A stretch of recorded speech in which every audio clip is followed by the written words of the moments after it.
Bismillahirrahmanirrahim. Assalamualaikum warahmatullahi wabarakatuh. Alhamdulillahirrahmanirrahim. Saya panjatkan puji syukur kehadirat Allah Subhanahu wa taala, Tuhan yang Maha Kuasa. Dengan rahmat dan karunia-Nya kita bisa bertemu kembali di media video saat ini. Pada kesempatan ini saya akan berusaha menyampaikan materi tentang penggunaan alat pemadam api ringan atau APAR. Pengertian: alat pemadam api ringan atau APAR yaitu alat yang ringan serta mudah dilayani oleh satu orang untuk memadamkan api pada mula terjadi kebakaran. Itu menurut Permenaker Trans nomor Per 04/Men/1980. APAR atau alat pemadam api ringan jika dalam bahasa Inggris disebut dengan fire extinguisher, merupakan alat yang difungsikan sebagai pemadam api atau alat untuk mengendalikan kebakaran yang kecil. Nah, sekarang kita akan belajar bagian-bagian pada APAR. Di dalam tabung APAR itu ada beberapa bagian. Yang pertama itu ada safety pin atau pin pengaman. Kemudian yang kedua lever atau tuas. Kemudian yang ketiga handle atau pegangan. Kemudian yang keempat pressure gauge atau pengukur tekanan. Kemudian yang kelima hose atau selang. Kemudian yang keenam nozzle. Kemudian yang ketujuh yang paling penting itu ya silinder atau tabung sebagai tempat bahan pemadam kebakaran. Berikutnya jenis-jenis APAR. Ada 4 jenis APAR berdasarkan bahan pemadam api yang digunakan. Antara lain 1. Water atau alat pemadam api APAR yang berasal dari bahan api air. Kemudian yang kedua foam atau alat pemadam api yang berisikan busa. Kemudian yang ketiga karbon dioksida atau CO2, yaitu merupakan alat pemadam api ringan yang berisi karbon dioksida. Kemudian yang keempat dry chemical powder atau alat pemadam api APAR yang berisi serbuk kimia. Untuk memudahkan mengingat, bisa kita singkat menjadi ABCS. A itu tabung APAR yang berisi air, B itu berisi busa, C itu karbon dioksida CO2, dan S itu serbuk kimia. Itu adalah beberapa jenis-jenis APAR. Pembahasan APAR yang berisi air atau water. Untuk jenis APAR air ini memfungsikan air bertekanan tinggi sebagai bahan pemadamannya. APAR ini menjadi peralatan umum yang digunakan untuk memadamkan api. Selain itu, APAR air juga menjadi jenis pemadam api yang paling ekonomis.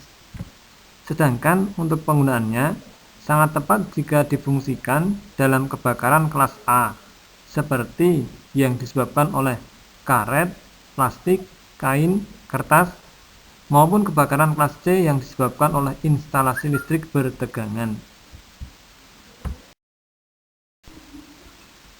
Selanjutnya jenis APAR yang kedua yaitu foam atau busa.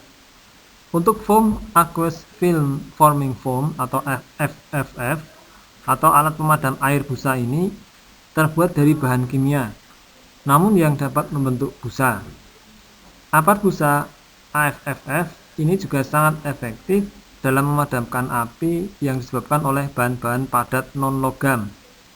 Di antaranya seperti pada kebakaran kelas A yang meliputi kain, kertas, dan karet, serta kebakaran kelas B yang meliputi alkohol, minyak, dan solvent.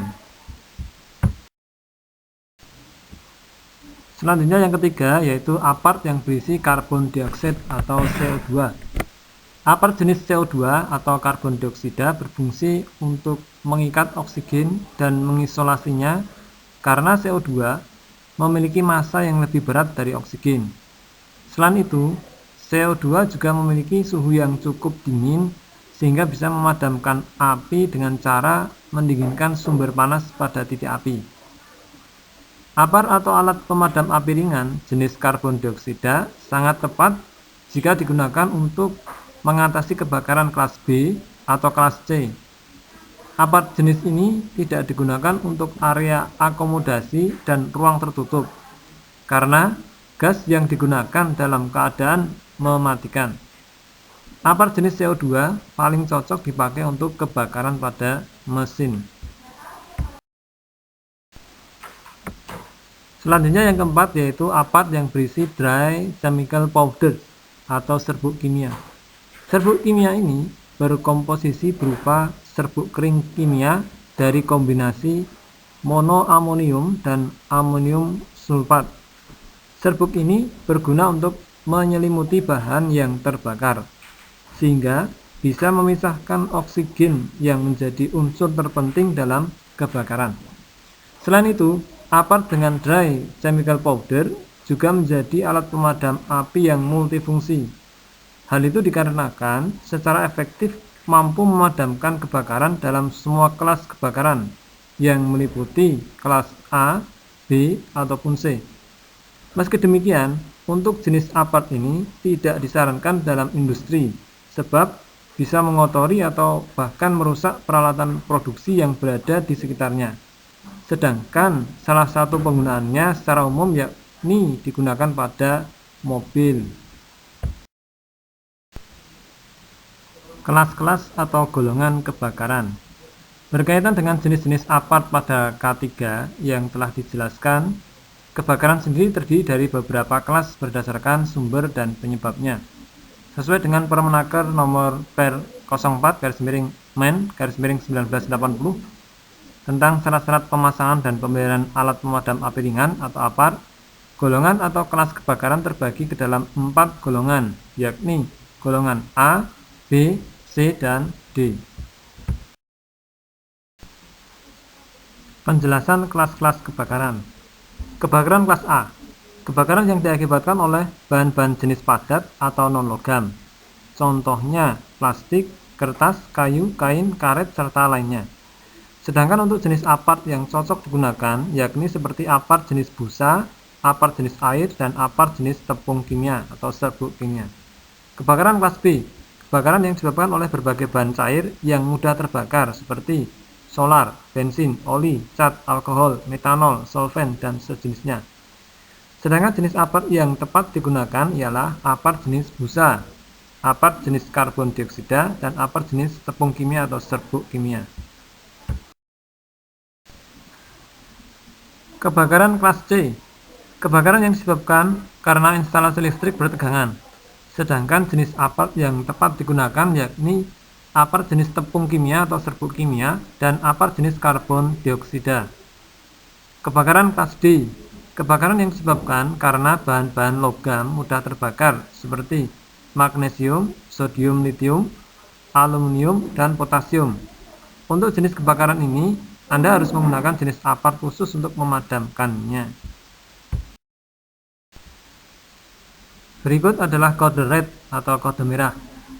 Kode ini yang mengumumkan adanya ancaman kebakaran di lingkungan rumah sakit, sekaligus mengaktifkan tim siaga bencana rumah sakit untuk kasus kebakaran.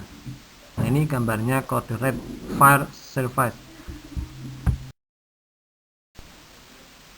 Cara membawa apart. Berikut ini adalah gambar bagaimana cara membawa apart. Yang benar itu kalau misalnya apart itu mau dibawa ke lokasi kebakaran yang jaraknya lebih dari 10 meter, maka harus dijinjing, ya, dijinjing di badan ini. Kalau misalnya kurang dari 10 meter, maka bisa apart dipegang handle-nya, kemudian dipegang selang yang bagian atas, ya. Itu tentang cara membawa apart. Cara penggunaan apart.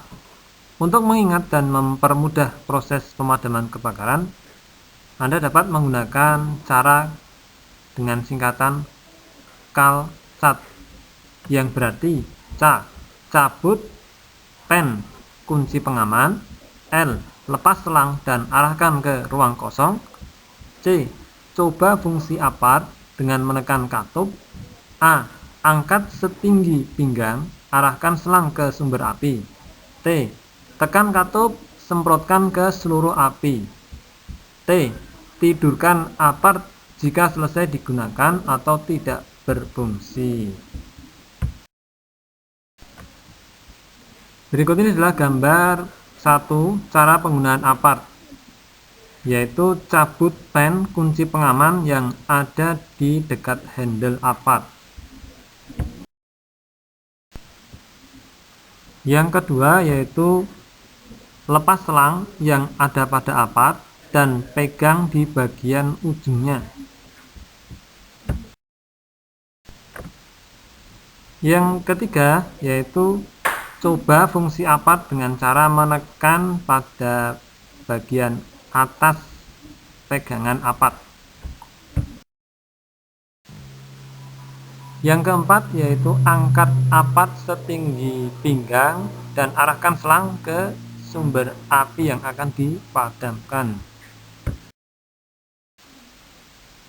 Yang kelima yaitu tekan katup yang ada di dekat pegangan apart, lalu semprotkan dan arahkan selang ke api yang akan dipadamkan.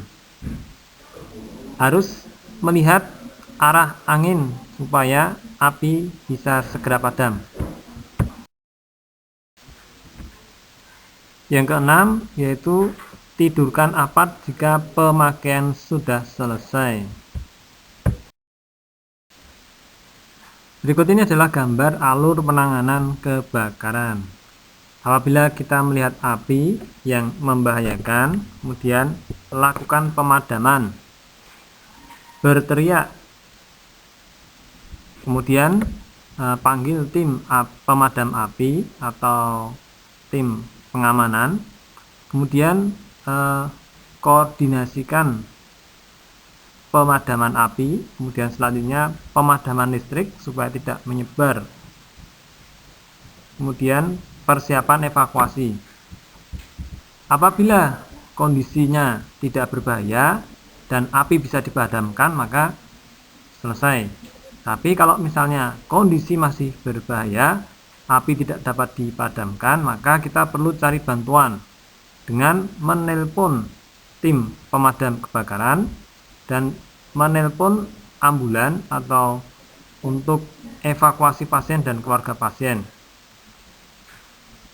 Kemudian di dalam evakuasi itu perlu dilakukan trias untuk mendahulukan pasien yang gawat dulu, kemudian dilakukan perawatan luka atau rawat luka korban yang terkena api.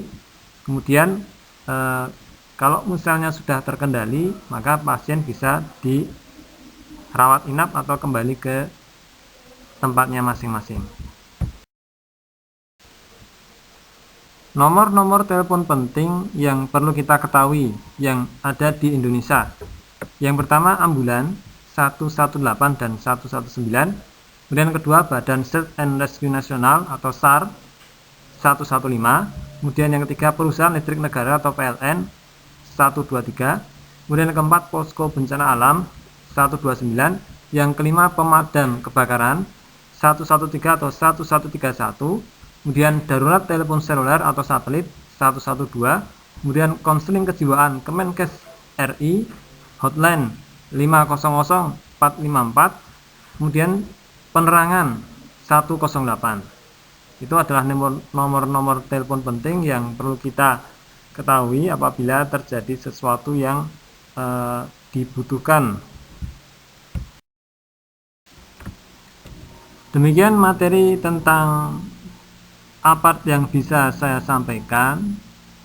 Saya harapkan bisa diterima dan dimengerti oleh mahasiswa. Terima kasih atas perhatian dan kerjasamanya. Mohon maaf bila ada kesalahan. Assalamualaikum warahmatullahi wabarakatuh.